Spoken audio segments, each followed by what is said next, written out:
시간 하나님의 말씀 함께 보겠습니다. 하나님 말씀은 마태복음 4장 1절부터 11절까지의 말씀입니다.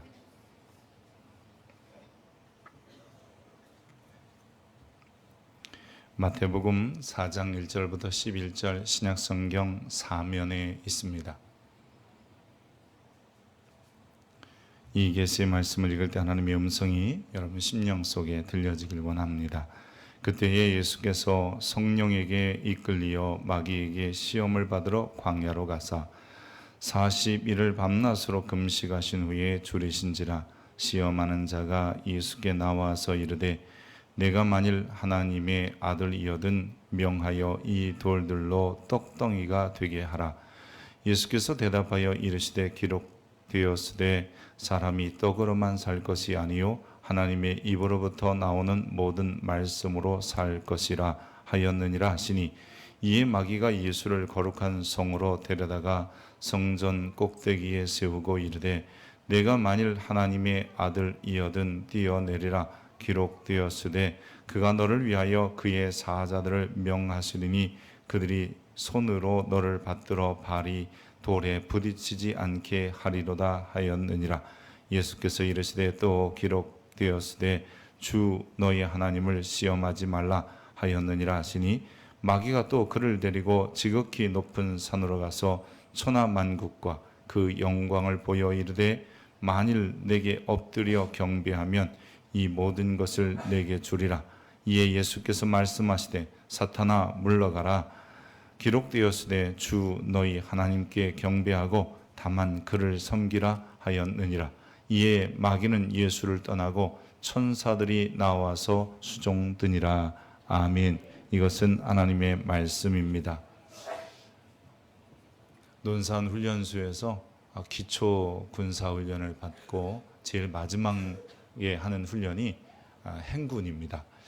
그렇게 긴 행군 거리는 아니지만 한 40km 정도 걷는 것 같아요. 근데 한 1시간쯤 지나면 논산 훈련소 군분들은 아실 거예요. 눈물고개라는 걸 이렇게 넘어가게 됩니다. 처음 하는 훈련들이기 때문에 나중에 이제 자대에 가서 여러 번 훈련을 하다 보면 그거 별것 아닌데, 그 첫 번째 하는 훈련이 그 눈물고개가 어려워요.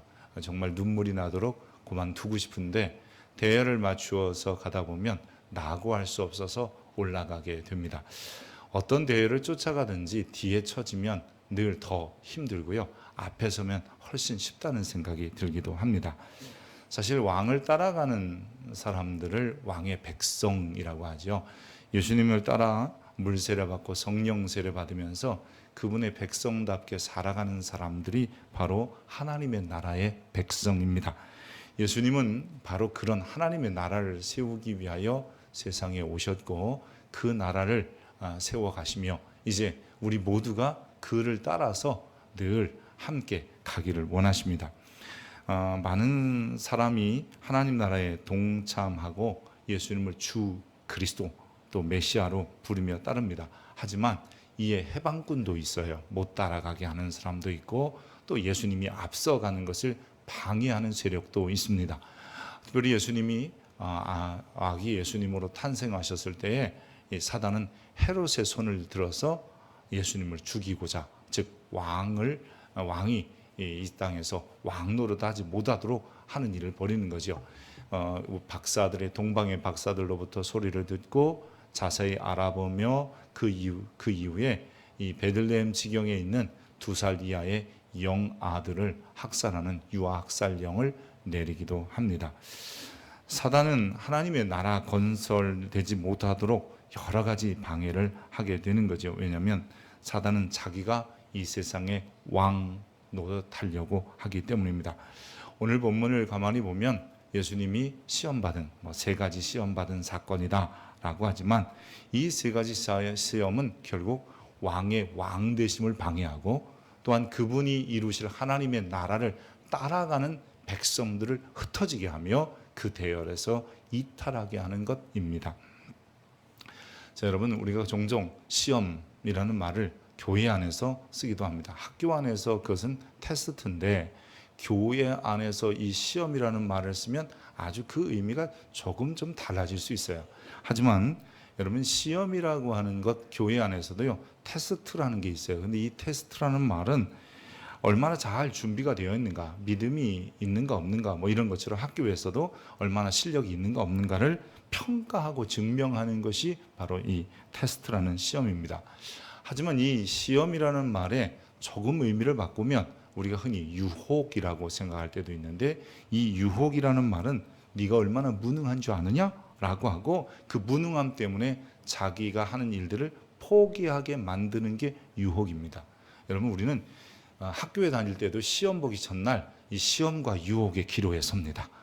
오늘 밤을 새워서라도 공부해야지 라고 하는, 내가 내 실력을 증명하고 평가해보고 나타내보겠다는 이런 마음이 들기도 하고요. 유혹은 어떻게 오냐면 에이 어차피 망칠 거 자고 가자, 그러면서 한 가지 자기 스스로 뭐라 그러냐면 그래도 맨정신으로 가야 그래도 좀 문제라도 있지, 그러면서 시험을 테스트를 포기하게 만드는 유혹에 놓이기도 합니다. 사실 우리가 신앙생활을 하다 보면 이런 시험과 유혹의 중간에 설 때가 있습니다.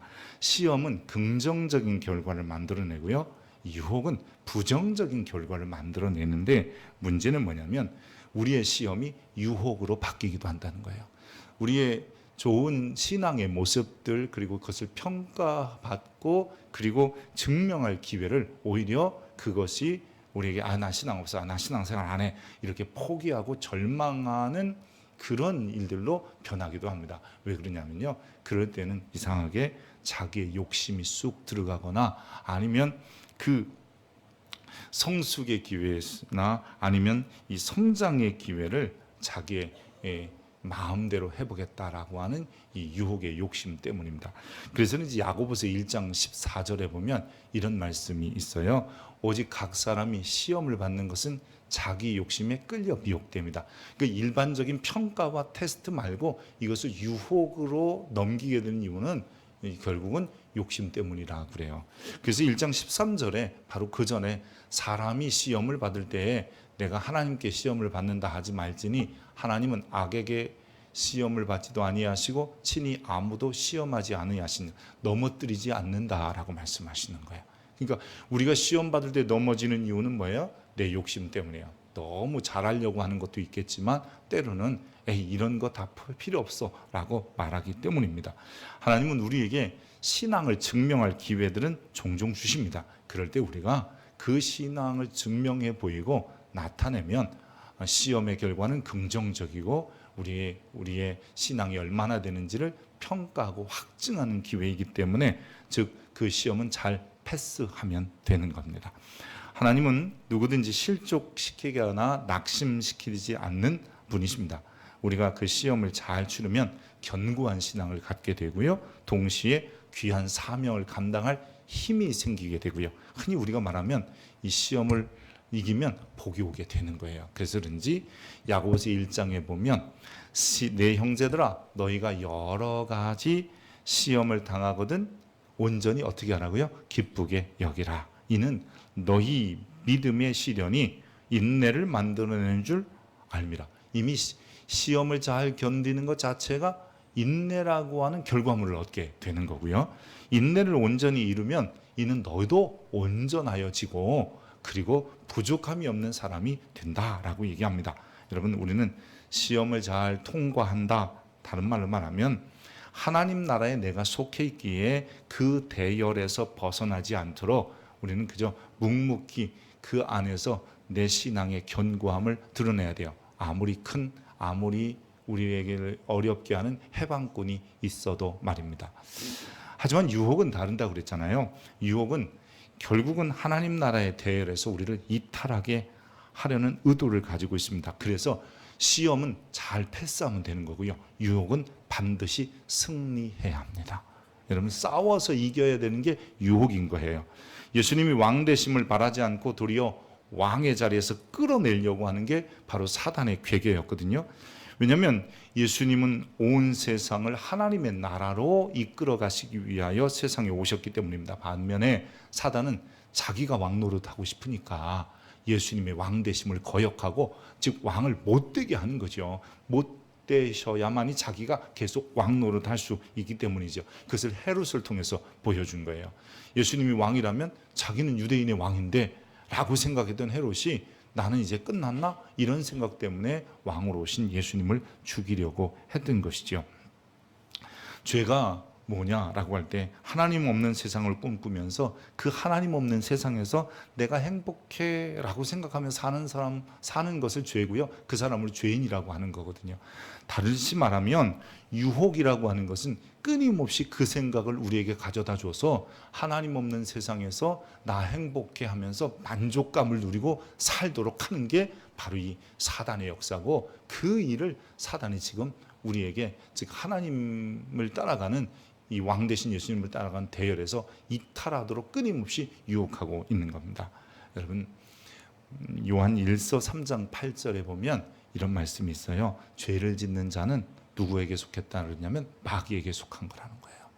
마귀는 처음부터 범죄에서 하나님의 아들이 나타나신 것, 즉 예수님이 왕으로 이 세상에 오신 것은 마귀의 일, 마귀는 끝끝내 하나님 없는 사람들, 즉 자기에게 속한 사람들, 죄인들을 만들어서 결국 지옥으로 끌고 가려고 하는 거거든요. 주님은 그 일을 멸하러 세상에 오신 거예요. 왕이신 예수님 그렇게 오셨음에도 불구하고 사단이 유혹하는 거예요. 그래서 왕하지 말고 내 밑에 살아, 왕하지 말고 내 밑에 있으면 편한데 말이야. 그리고 자기의 수하에 두려고 하는 겁니다. 그런데 하물며 왕이신 그분마저도 해방했는데 왕을 따라가는 그 대열 뒤에 쫓아가는 우리를 그냥 두겠습니까? 여러분, 출애굽 사건은 구원받는 사람들의 모형을 잘 그려주고 있는 사건이라고 우리가 종종 말합니다. 근데 출애굽할 때에 광야길은 결코 쉽지 않았을 거예요. 더군다나 지금처럼 길이 잘 닦여 있지도 않고요. 그저 굉장히 러프했을 거고, 그리고 이곳저곳 길이 어딘지도 잘 모르는 이런 곳이었을 겁니다. 그러다 보니까 우르르 나온 이스라엘 백성들 중에 연약한 사람도 있었을 거고, 또 이런 사람도 있었을 거예요. 꼭 가야 되나? 뭐 이런 사람도 있어요. 여러분, 그러다 보니까 그런 사람들은 앞장서서 가지 않아요. 와, 이건 나와서 너무 기쁘다, 하나님이 주시는 적과 꿀이르는 땅으로 가야지, 이런 사람은 열정적으로 앞장섰을 거예요. 왜냐하면 이 시내산에 오기까지는 대오를 갖추지 않았고요. 시내산에 와서 대열을 갖추고, 대오를 갖추니까 처음 홍해를 건너서 시내산까지 오는 약 한 45일, 뭐 길면 뭐 한 50일도 안 되는 기간인데, 어쨌든 그 기간 동안에 얼마나 저들이 그냥 오합지질로 왔겠어요. 근데 이 오합질로 오는 중에 스스로 생각하기를 꼭 가야 되나, 이 어렵고 힘든 길 투덜거리고요, 물이 없다고 투덜거려, 먹을 것 없다고 투덜거려, 그 짧은 기간에 다 그런 거거든요. 그러다 보니까 결국은 어떤 일이 생기냐면, 여러분, 아말렉이라는 사람들이, 즉 아말렉이라는 민족이 이스라엘 민족을 치게 돼요. 즉 전쟁을 일으키게 되는데, 그저 처음부터 전면전을 한 게 아니고요. 성경에 보면 이렇게 되어 있어요. 신명기 25장 17절에 보니까 너희는 애굽에서 나오는 길에 아말렉이 네게 행한 일을 기억하라. 어떤 일을 기억해야 되냐면 18절에 보면 곧 그들이 너를 길에서 만나 내가 피곤할 때 내 뒤에 떨어진 약한 자들을 쳤고, 안 가고 싶은 사람들, 그리고 연약한 사람들이 자꾸 뒤처지니까 뒤에 와서 슬금슬금 한두 사람 공격하다가, 이 정도면 이스라엘하고 한번 전면으로 붙어도 우리가 저들이 가지고 나온 것들을 뺏어갈 수 있겠다. 이게 아말렉의 계산이거든요. 그래서 전쟁을 일으키게 되는 겁니다. 시험이 올 때 넘어져 유혹이 되었거나 사단으로부터 유혹을 받을 때 우리는 늦지 않게 정신을 차리고 그 유혹으로부터 승리하는 자가 되어야 그 대열, 즉 이스라엘 백성들이 가나안으로 가는 대열에서 뒤처지지 않고 예수 그리스도 왕 되신 그분을 따라가는 일에서 이탈하지 않을 수 있습니다. 그래서 유혹이라고 하는 것은 반드시 승리해야 된다는 거죠. 하나님 나라 대회에서 우리를 넘어지게 하는 일들이 얼마나 많아요. 예수님이 왕의 자리에 있는데 예수님을 시험한 그 내용들을 가만히 보면 오늘 우리가 그런 시험을 동일하게 받아요. 여러분, 예수님이 첫 번째 이 마귀가 예수님에게 어떤 유혹 시험을 하냐면 40일 금식하시고 줄이신지라, 성경은 이렇게 시작하잖아요. 배고프신 거예요. 40일 동안 굶으셨으니까. 인성을 가지신 예수님 충분히 그러실 수 있어요. 근데 그 예수님에게 돌멩이를 가지고 떡이 되어 만들어서 먹어보라, 뭐 이런 거잖아요. 즉 약한 부분을 가지고 우리를 시험하거나 유혹해요. 우리에게 가장 아킬레스건이라고 하는 부분들이 있잖아요. 그 부분을 가지고 우리를 하나님의 나라에 속한 백성의 자리에서 자꾸 떨어져 나가게 하는 거예요. 그 중에 뭐 이런 거예요. 감정, 한번 기분 나빠, 감정 상해, 나도 모르게 욱하는 것들. 여러분, 이런 것들이 우리를 유혹하고 넘어지게 하는 방법이에요. 그 단지 먹고 사는 문제뿐만이 아니에요. 때로는 자녀를 키우는 문제들 가지고 부부간에 서로 싸우기도 하고요, 다투기도 하고요, 어렵게 되기도 해요. 또 부모에 대한 책임들도 있고요, 이성적인 문제, 또 교회 안에서의 어떤 자존심과 명예욕 등 뭐 이런 것들도 굉장히 많고요. 사회 속에서도 아무것도 아닌 문제를 가지고 내게 약한 그 부분이 마치 늘 공격의 루트가 돼요. 사람이 몸도요 그런 것 같아요. 몸이 어디가 제일 먼저 아프냐? 거기가 내게 제일 약한 부분이라고 하잖아요. 나는 비만 오면 허리가 쑤셔. 그분은 허리가 약한 거야. 어떤 분은 어깨가 쑤시더라고요. 어깨가 약한 거야. 나는 오래 걷기만 하면 이상하게 머리가 아파. 머리가 문제가 있는 거잖아요. 그러니까 가장 약한 부분에 문제가 제일 먼저 드러나는 거예요. 사단도요, 약한 부분을 가지고 우리를 유혹하거나 시험합니다. 또요, 이 사단은 어떤 시험을 우리에게 하냐면 우리의 신앙의 모습, 특별히 경건하게 살고자 하는 그런 마음들을 늘 유혹해서 대열해서 이탈하게 합니다. 경건하게 살겠다라고 우리가 다짐하잖아요. 즉 예수님께서는 오늘 이 거룩한 성전 꼭대기에 세우고 뭐 하나님의 아들이거든 뛰어내라, 그럼 받들어 주겠다, 뭐 이런 얘기. 근데 여러분, 우리들도 그래요.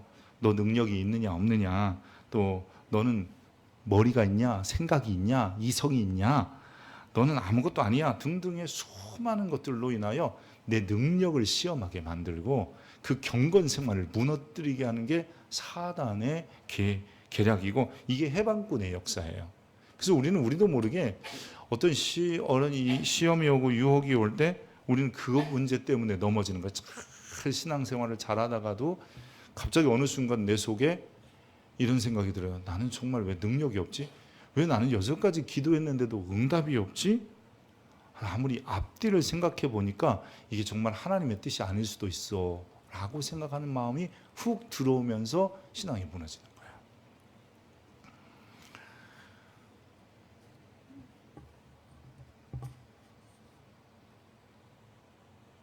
주님은 근데 그런 문제들이 우리에게 생각할 때마다 주님은 어떻게 이기셨는가를 보기 전에 우리는 그 문제에서 내가 뛰어내려 봐야 되겠다, 이런 생각밖에 없는 거예요. 정도의 어떤 어느 정도의 능력을 보여야 왕이신 주님을 백성이 쫓아가지. 우리들도 스스로 생각해요. 내가 그래도 이 정도의 능력을 가져야 내가 주님을 따라가지 않는가, 이런 생각을 종종 할 때가 있게 됩니다. 근데 여러분, 거기에 넘어가면 안 됩니다. 능력 안 보여줘도 돼요. 그냥 경건한 모습만 가지고 있어도 돼요. 또 다른 시험은, 유혹은 이런 것들로 와요. 무엇을 위하여 사는지라고 하는 존재 목적을 건드려요. 다른 말로 말하면 이 하나님의 영광을 위하여 예수님은 그 나라를 이루어 가시고, 우리들도 우리의 삶의 목적이 하나님의 영광이에요. 여러분, 근데 사단은 그 하나님의 영광을 위하여 사는 것이 아니라 네가 네 나라를 건설하려고 살지 않느냐, 그래서 모든 것이 다 네 거여야 한다라고 얘기합니다. 우리에게도 이 우리의 삶의 목표를 하나님의 영광이 아니라, 그래도 최소한 너는 어디 갔냐, 너는 그렇게 아무것도 아니냐, 네 인생은 그렇게 초라하냐, 그렇게 다 헌신하고 남들 도와주고 봉사하면서 너는 어디 갔냐, 이런 것을 끊임없이 우리에게 이야기합니다. 그런데 가만히 살다 보면요, 나는 뭐지? 이런 경우도 있어요. 종종 이런 경우도 있어요. 나는 누구를 이렇게 열심히 잘 도와주고 후원하는데 그 사람들은 먹고 놀러 다니기도 잘하는데 나는 그러지 못해. 이럴 때 여러분 순간 나는 왜 이렇게 살아야 되는가? 뭐 이런 경우 있어요. 여행을 가는데 자기는 돈 없어서 못 간다 그래서 돈을 다 대줬는데 갔더니 쇼핑은 제일 많이 해. 뭐 이런 경우 종종 봐요, 여러분. 근데 그럴 때 낙심이 되잖아요. 나는 내 쇼핑할 것을 투자해서 그분 도와줬더니 와서 쇼핑은 나보다 제일 많이 하는 그런 모습을 볼 때 낙심이 되거든요. 예수님이 추구하시고 건설하는 나라는 여러분 사실 출발부터 달랐어요. 출발부터 그분의 영광이 아니라 하나님의 영광이었고, 그리고 그분이 도달한 그 영광의 자리라는 것은 우리가 생각할 때 예루살렘의 보좌가 아니라 십자가 위였다는 것이죠. 그래서 여러분 이런 어떤 연약한 것들, 우리의 부족한 것들, 또 우리가 경건히 살려고 하고 우리의 삶의 목적을 흔들어 놓아서 우리를 하나님 나라를 따라가는 대열에서 벗어나게 하는 것이 바로 이탈하도록 하는 것이 해방꾼이고, 그게 사단의 역사입니다. 그래서 우리가 그것을 극복하고 이겨나가는 성도들이 되어야 합니다. 하나님의 나라 대열에서 왕이신 예수님을 따라 끝까지 가서 하나님에게 그 나라를 바칠 때, 예수님께서 자기와 함께한 모든 이들을 하나님 나라에 바치는 그 순간까지 우리는 그 대열을 이탈하지 않는 성도들이 되어야 합니다. 여러분 고린도전서 15장 우리 한번 24절 25절 같이 한번 읽어보겠습니다. 그 후에는 마지막이니 그가 모든 통치와 모든 권세와 능력을 멸하시고 나라를 아버지 하나님께 바칠 때라. 그가 모든 원수를 그 발 아래에 둘 때까지 그분이 왕으로서 우리를 끝까지 이끌고 가신대요. 그 나라를 하나님께 바칠 때까지. 그럼 우리는 어떻게 하면 돼요? 그 뒤에 묵묵히 따라가는 거예요. 그 수많은 시험과 방해에 있어도 그 대열에서 이탈하지 않고 낙오하지 않고 말이에요. 낙오하면 사단의 밥이 돼요. 낙오하면 세상 왕 따라가게끔 되어 있어요. 그러면서 거기서 즐겁게 사는 것이 그게 최고인 것처럼 생각합니다. 그래서 반드시 이겨야 되고 반드시 승리해야 합니다. 그렇다면 우리가 어떻게 승리할 수 있는가? 예수님이 승리하셨잖아요. 근데 우리 예수님이 승리하셨는데, 그러면 우리도 생각해야 돼요. 어떻게 승리하는 사람이 되어야 하느냐? 그래서 오늘 예수님이 승리하신 방법들을 생각해 보면서 여러분 우리 한번 그 승리의 방법을 알아보려고 합니다. 먼저는 여러분 오늘 본문 전체에 연속해서 3번 반복되는 표현이 뭐냐면 이런 표현이, 한번 따라서 해봅시다. 기록되었으되, 기록되었으되. 예수님이 사단의 방해를 너 왕하지 마, 왕하지 말고 내 밑에 살아, 너 그거 없어도 되잖아, 너 능력 있는지 보여줘봐, 뭐 이런 여러 가지 시험 속에 주님이 이긴 방법이 뭐냐면 기록되었으되 라고 하는 거예요. 즉 다시 말해서 하나님의 말씀을 나는 쫓아서 앞장서 가겠다는 거예요. 여호수아가 요단강을 건널 때도요, 여러분 말씀을 따라서 그냥 건너가는 거예요. 사실 모세가 출애굽할 때도 앞에 어떤 일이 생기는지 자기가 200만을 먹일 자신이 없었을 거란 말이에요. 근데도 하나님이 가라 하시니까 간 거잖아요. 그러니까 예수님도 그러시는 거예요. 그냥 가는 거예요. 그리고 예수님이 가신 것처럼. 근데 예수님 무엇을 따라갔냐면 기록되었을 때, 기록되었을 때, 기록되었을 때 하나님의 말씀을 따라간 거예요. 오늘 우리들도 그냥 말씀을 따라가면 되는 거예요. 예수님 속에 말씀이 계셨고 뭐 예수님 자신이 말씀이시지만 그 말씀은 결국 하나님 나라의 통치, 이념, 철학, 즉 내가 이 길을 가야 어떻게 왜 가야 되는지가 하나님 말씀 속에 다 있었고 그것이 예수님 안에 있었다는 거예요. 여러분 내 말이 너희 안에 거하고 너희가 내 안에 있으면, 다른 말로 말하면 내 안에 있는 예수 안에 있는 너에게 내 말이 있으면이라고 하는 거예요. 그러니까 여러분 이 요한복음 15장에 나오는 이 포도나무 비유의 놀라운 비결이 뭐냐면 우리가 주님 안에만 있으면 되는 게 아니라 우리는 주님 안에, 주님의 말씀 내 안에요. 그러니까 여러분 예수님을 뒤를 따라가는 사람들은 왕의 명령에 의하여 쫓아가면 되는 거예요. 이 왕이 가자 그러면 가고요, 쉬라 그러면 쉬어요. 군대에서도요, 훈련소에서 훈련 받을 때도 50분 걷고 10분 쉬고 또 50분 걷고 10분 쉬어요. 아무리 뭐 군인들이라 해도 다리가 무쇠도 아니고, 그리고 처음 훈련소에 들어온 이제 오합지졸 같은 친구들이 겨우 뭐 5, 6주 훈련 받았다고 완벽한 군인이나 체력을 갖추는 게 아니기 때문에 50분 걷고 10분 쉬고 그리고 다시 50분 걷고 10분 쉬고를 계속해서 한 8시간 걸었던 생각이 납니다. 근데 여러분, 그냥 우리는 지휘관이 일어나 그럼 일어나고, 이제 전진 그러면 또 전진하고, 선두 제자리 그럼 제자리에 서면 되고, 또 잠시 뭐 10분간 휴식 그러면 앉아서 쉬고, 철모도 잠깐 벗고 뭐 그리고 또 다시 쓰고 뭐 이렇게 걸었던 기억이 납니다. 말씀이 기억나기 위해서, 여러분, 말씀이 기억나기 위해서 우리 안에 말씀이 있어야 되는 거잖아요. 참 이 말씀을 읽고 듣고 묵상하는 일이 우리에게 계속되면요, 어느 순간 그것이 힘이 되고 나를 이끌어가는 능력이 됩니다. 여러분, 가을이 되면 독서의 계절이라고 하는데, 이 독서의 계절, 아직은 지금 덥지만 이제 곧 찬바람도 불게 될 건데, 말씀 읽고 듣고 또 그 말씀을 좀 나누는 것들을 자꾸 해야 됩니다. 그러는 순간 우리도 모르게 말씀이 내 안에 이렇게 축척 쌓여요. 그래서 그 말씀이 시험이 오고 유혹이 올 때 예수님이, 야, 사람이 떡으로만 살 것이 아니라 하나님의 입으로 나오는 말씀으로 살아야 되지 않냐? 여러분, 이게 말씀을 툭 그냥 주님이 하시는 거잖아요. 그것뿐만이겠어요? 뭐 신명기 8장 3절입니다만 시편 91편도 인용하세요. 주님께서 또 주 너희 하나님을 시험하지 말라. 또 주 하나님께 경배하고 다만 그를 섬겨라. 신명기에 계속 신명기 8장, 신명기 6장, 신명기 6장의 말씀을 인용하시면서 끊임없이 사단의 시험을 극복해 내고 계시는 것을 볼 수 있습니다. 우리도 마찬가지예요.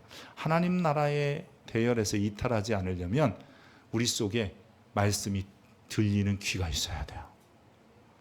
그래서 귀 있는 자는 성령이 교회들에게 하시는 말씀을 들을지어다 라고 하시잖아요. 근데 오늘 우리에게 이렇게 설교하면서도 나는 유혹, 시험 이런 소리 들을 때 다시 한번 말씀을 자꾸 읽고 듣고, 그리고 말씀이 내게 힘되도록 해야지. 근데 어느 순간 그런 환경과 여건과 상황에 놓였을 때 툭 생각나는 거예요.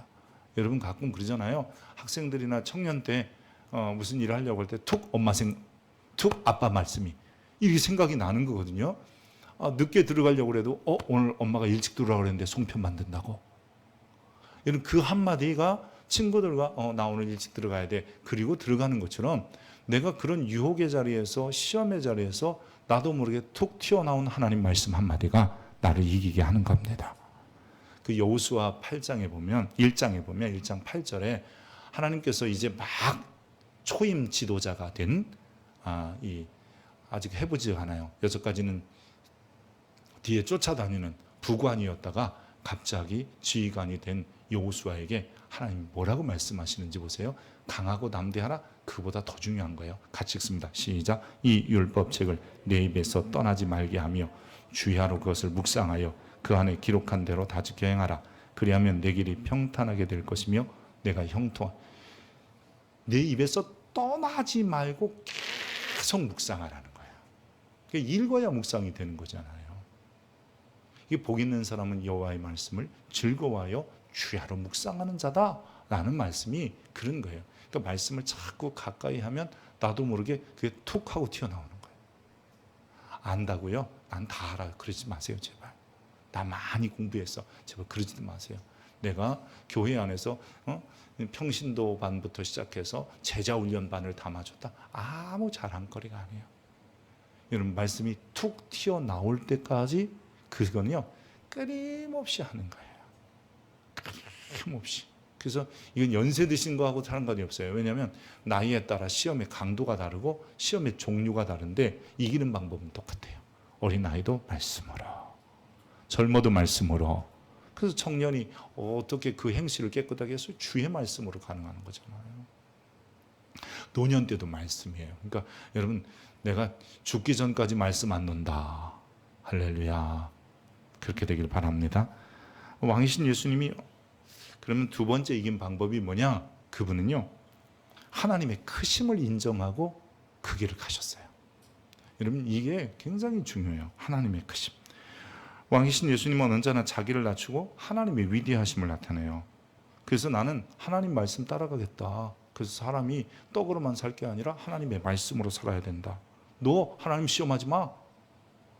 너 하나님만 섬겨야 돼. 이 사단에게도 그렇게 선포하시잖아요. 그것은 뭐냐면 내가 아니라 하나님이 먼저다라는 거예요. 하나님의 크심을 자꾸 고백하는 거예요. 요한복음 14장 28절에 보면 예수님께서 내가 갔다가 너희에게로 온다 하는 말을 너희가 들었나니 나를 사랑하였다면 내가 아버지께로 감을 기뻐하시라. 아버지는 나보다 크심이라. 동등하신 그분이 성부에 대하여 항상 나보다 크다고 고백하잖아요. 할렐루야예요. 우리는요, 나보다 주님이 크셔요? 신앙이라고 하는 것은요, 결국 이런 거더래요. 내가 얼마나 작은지를 알고 하나님이 얼마나 크신지를 아는 거예요. 요즘 사회의 가장 큰 문제가 뭐냐면 다 나만 잘났어. 다 내가 커. 네 생각보다 내가 생각이 크고, 너보다 내가 높고, 이런 거예요. 그러니까 가정에서 자녀들이 부모보다 더 똑똑하고 더 잘 알고, 그럼 엄마가 뭘 한다고, 아빠가 뭘 한다고. 내 마음대로 하게 내두세요. 다 뭐냐면 지가 큰 거잖아요. 더 똑똑한 거예요. 세상 더 잘 알아요. 이런 자기만 옳고 자기만 똑똑하고 자기만 대단한 사람이라고 생각하니까 주변이 보이질 않는 거예요. 그러니까 대열에서 이탈하죠. 왜냐하면 저분 따라가는 것보다, 저 대장 따라가는 것보다는 나 스스로 가도 충분히 좋은 곳 갈 수 있을 거야 라고 생각하게 되는 거예요. 왕이신 하나님, 그분이 얼마나 크심을 알고 그분의 인도하심이 최고 좋은 길임을 알고 가장 아름다운 길임을 알 때 그분을 따라가는 거거든요. 여러분, 우리의 대장은 우리보다 크십니다. 제발 우리하고 비교할 수 없는 거예요. 비교할 수 없는. 근데 우리는 비교해요. 나와 하나님을 비교해요. 나와 예수님을 비교해요. 심지어 나와 말씀을 비교하잖아요. 그래서 내 생각이 옳지 말씀이 옳지 않아요. 내 뜻이 옳지 교회의 의지나 아니면 사명이 옳지 않아요. 내 생각이 맞고 부모의 생각은 틀린 거예요. 여러분, 요한일서 4장 4절에 보면 자녀들아 너희는 하나님께 속하고 또 그들을 이겼나니 이는 너희 안에 계신 이가 세상에 있는 자보다 크습니다. 할렐루야. 사단보다 커요. 주님이. 그 대열에 이탈해서 사단 뒤에 따라가면 좋은 것까지만 망해요. 그래서 우리는 항상 이 신앙생활을 하면서 하나님의 위대하심을 고백하고 살아야 돼요. 내 하나님은 크고 힘 있어. 여러분, 이런 고백이 우리 속에 늘 나와야 돼요. 그리고 우리가 어떤 결정과 판단과 생각을 할 때 어떤 시험과 유혹이 와도 주님은 어떻게 생각하셨을까? 주님의 뜻은 무엇일까? 이런 생각이 앞서야 되는 겁니다. 하나님에 대한 절대적 믿음, 그게 하나님의 크심을 인정하는 거거든요. 하나님이 나에 대한 그분의 계획이 크시기에, 내가 계획하는 것보다 그분의 섭리가 크시기에 이게 사망의 음침한 골짜기 같을지라도 그냥 쫓아가 보는 거예요. 그랬더니 실만한 물가와 푸른 초장을 만나게 되더라는 거예요. 따라가는 과정 속에서는 그거 잘 모르거든요.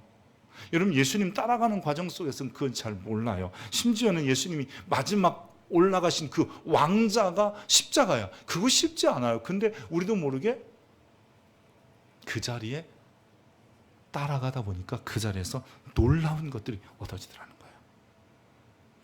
여러분, 세상을 이기는 힘은 내 능력이 아니라 그분의 힘을 의지하고 덧입는 거잖아요.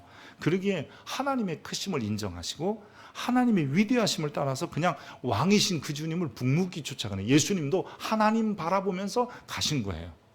아버지여 아들을 영화롭게 하사 아버지를 영화롭게 하옵소서. 그분의 영광을 위하여 묵묵히 십자가의 길을 가신 거잖아요. 우리는 지금요, 눈은 보이지 않아도 그 크신 하나님이 내 삶을 통치하고 내 삶을 다스리신다, 이 견고한 믿음을 가지고 대열에서 흩어지지 않고 오늘도 묵묵히 따라가시기를 바랍니다.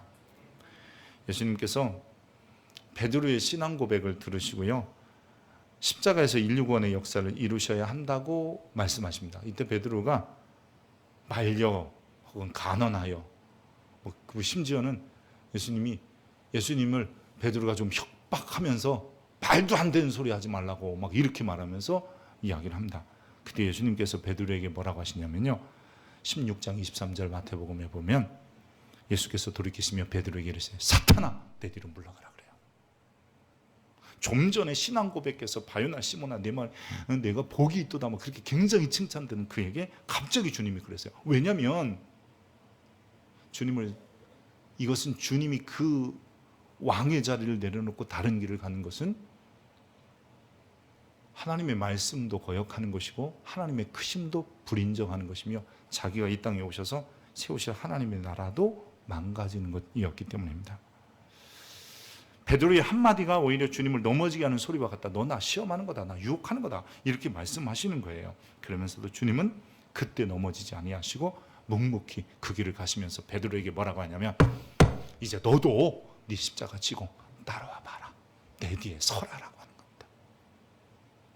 어릴 때 놀이했던 게 뭐 이런 게 있어요. 우리 집에 왜 왔니 왜 왔니 뭐 그러다가 보면 뭐 가위바위보도 하고 뭐 그럼 뒤에 가서 서기도 하고 또 이렇게 기차놀이 할 때도 가위바위보에서 이긴 사람 뒤에 줄을 쭉 서서 길게 하고 그때 대열에 이탈하지 않으려고 하고 내가 잘 쫓아가야 그 게임이 잘 되는 거잖아요. 오늘 주님이 이렇게 말씀하시는 거예요. 하나님 나라에 속한 너희여, 그냥 내가 한 말을 따라서 내가 하는 계획이 얼마나 큰지를 알고 그냥 묵묵히 따라와라. 그러면 이 나라가 하나님께 바쳐질 때에 내가 그때까지 왕일 것이며 너희는 그 나라에서 살게 될 거라고 하시는 겁니다. 사랑하는 성도 여러분, 육신의 배고픔, 권세, 명예 뭐 이런 유혹이 얼마나 많겠습니까? 살다 보면 수없이 많죠. 그러나 그것이 그냥 시험 정도이면 오히려 그것을 통해서 우리의 신앙이 진일보하겠지만 우리의 욕심 때문에 유혹되면 결국 우리는 그 대열에서 떨어지게 돼요. 하지만 그럴 때마다 기억합시다. 말씀, 하나님의 크심, 그리고 내 생각보다 크셔서 나를 더 낮게 인도하실 주님을 바라보며 오늘도 그냥 주님 뒤따라가는 게 행복감을 느끼시며 살아갈 수 있기를 바랍니다. 기도합니다. 고마우신 하나님, 나보다 앞서가시니 고맙습니다. 주님 따라가겠습니다. 대열에서 이탈하지 않겠습니다. 누가 나를 방해할 때마다 우리 속에서 툭 튀어나오는 말씀 때문에 견뎌가고 나보다 큰 계획과 결국 크신 하나님을 바라보며 주님을 묵묵히 따라가서 그 나라를 주님께 바칠 때에 나도 그 자리에 있기를 소망합니다. 주여 우리를 붙잡아 주옵소서. 우리를 지키시고 보호하실 주님을 찬양하며 그리스도 예수의 이름으로 기도합니다. 아멘.